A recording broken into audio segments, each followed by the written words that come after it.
فإذا قضيت الصلاة فانتشروا في الأرض وابتغوا من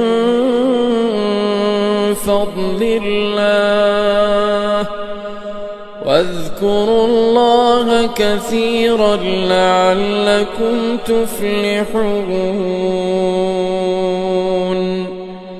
وإذا رأوا تجارة أو لهوا انفضوا إليها وتركوك قائما قل ما عند الله خير من اللهو ومن التجارة والله خير الرازقين.